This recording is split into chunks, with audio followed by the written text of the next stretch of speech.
My daughter died on her 6th birthday. I cannot describe to you how I feel right now. What I'm experiencing is so detached from the normal. I'm almost convinced I've finally gone insane. Almost. My wife, Bea, died during childbirth. She was gorgeous, funny, intelligent, stubborn. A woman whose laugh was so loud, eating in restaurants was a challenge. A woman whose stare was so intense, it made my hands shake. I lost her as she gave birth to our daughter, Sam.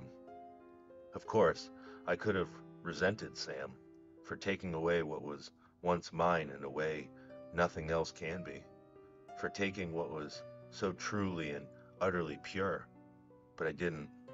I knew Bea wouldn't have wanted any resentment. She wouldn't have wanted our only child to have a life ruined by hate. But this isn't about grief. This isn't about the physical sucker punch of losing forever something you loved. This is about something far more sinister. My daughter was lively, always running and screaming, leaping up and down the climbing frame, causing havoc in her classes. So, for her 6th birthday, a trip with friends to the movies had left her so pent up with energy I could barely keep up with her as she dipped and dodged between people on the pavement. She'd occasionally turn back through the sea of people and shout, "Daddy, come on!" in a tone that was almost petulant. I couldn't help but love her. I tried to chase her. I really did. She was too busy looking at me when she dashed out into the road and the bus didn't have time to stop. A sickening crunch, and the world fell silent. I cradled her broken form in my arms, too numb to weep, too hurt to move. All I could feel was the warm, crimson liquid gently seep into my clothes. In the state of shock I was in, I could just think about how I was going to wash my jeans. It sounds horrid, I know, but a loss like that tears everything away from you and leaves you with only the bare thought process that makes us human. The next week was a blur. I cannot place a single memory to time. In between friends and family extending their condolences and the howling sobs of mine that would break out at any moment, I attended her funeral dressed all in black. By dressed, I don't mean merely clothes. My very essence was dark. I couldn't feel or think, and the day continued as I went through the motions, like a dying man treading water. Everyone wanted to tell me about Sam and how perfect she was, what an angel she was, as if I didn't know, as if I didn't realize what a gift my own daughter was. The man stood out from the rest as he walked up to me and handed me this large leather book. I assumed at the time he was a parent of one of Sam's friends, handing me a collection of their photos together.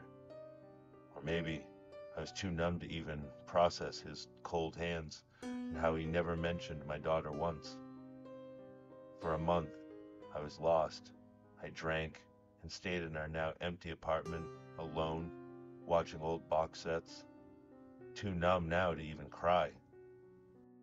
It was only when my sister arrived, when she held my hand and talked to me, that I began to come out of my shell. She'd sit and listen to the most insane things I said, and gently coaxed me out of my depression.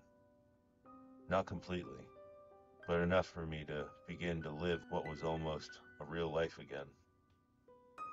That was when I opened the book. I decided to remember Sam for all the joy she gave, and was prepared to reflect on her life without feeling miserable.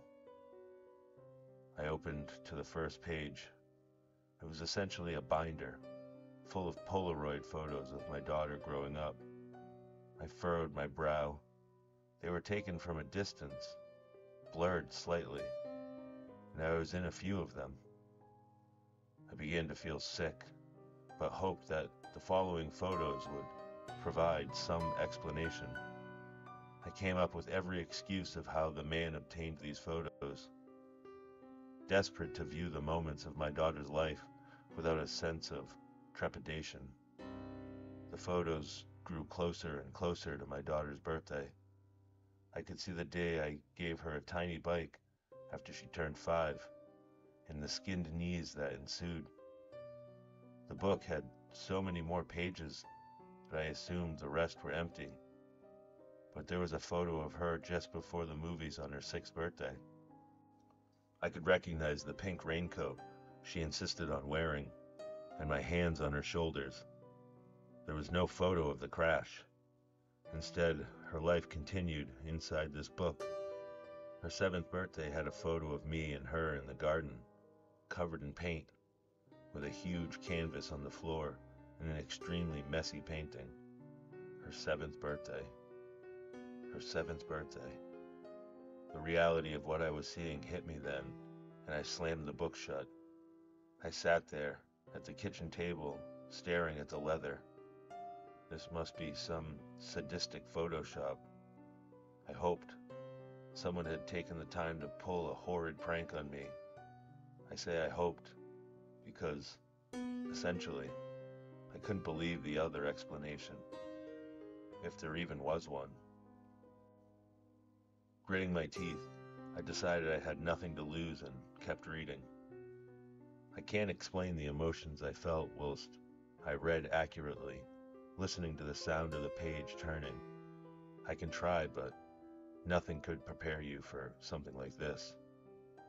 Her life continued, showing her losing her baby teeth, her first day of senior school. My turning of the pages became more frenzied, and I began to notice something. The photographer was getting closer, closer to her, as she grew older. Not in every photo, but a general trend. The photographer was getting closer and closer. More daring, perhaps. She was beautiful, stunning. As a teenager, she looked just like her mother, all curls and smiles. I grew older too, but the photos began to include me less and less. Her 16th birthday was strange. A group of her friends sitting outside, drinking from little plastic cups at the picnic. But there was someone in the background, near the bushes of the park, where this was taken. A dark figure stood. You wouldn't have noticed him if not for the small shadow he cast on the grass. I leant back for a moment and exhaled. This was too weird. I'd been so caught up in watching my little girl grow up, I hadn't thought about how this would end. Moments like this are so utterly surreal that sometimes you remove yourself from them. I almost felt like I was watching myself read these, like this was a dream or a program on the television. I continued. The dark figure became more and more present in each photograph. I could almost make out features. His presence was towering, and as I turned the page, I expected to see him disappear. But instead, as the photographs grew closer to her 18th, each birthday was marked by a caption underneath. Another year. She was no longer somewhere I recognized. Instead, the photos were of her in a dimly lit house, her face contorted by fear, striking all sorts of weird poses. Sometimes she would be dressed like an ancient queen, or she would be dressed like a maid scrubbing the floors. The figure was there, even closer now. His legs or his arms would appear in each and every one. No matter how she was dressed, in every photo, her face had this desperately pained expression. It killed me. There were bruises on her face. She looked thin, ill even. I couldn't do it. This was sick. Properly sick. My girl. I soldiered on. The last photo I looked at before I slammed the book shut and swore to never, ever look at it again was of her 18th. The caption underneath, "At last." She was looking straight at the camera, crying. She was on her knees, dressed in a black evening dress, with an apple in her mouth, and her hands bound behind her back. Her makeup was ruined by her tears. It was as if she was pleading me, begging me to help, but I couldn't. I closed the book and left the room, my whole body convulsing with sobs. I couldn't call the police, of course. She was dead. The thing that keeps me up at night isn't the content of what I saw. It's that there were so many pages left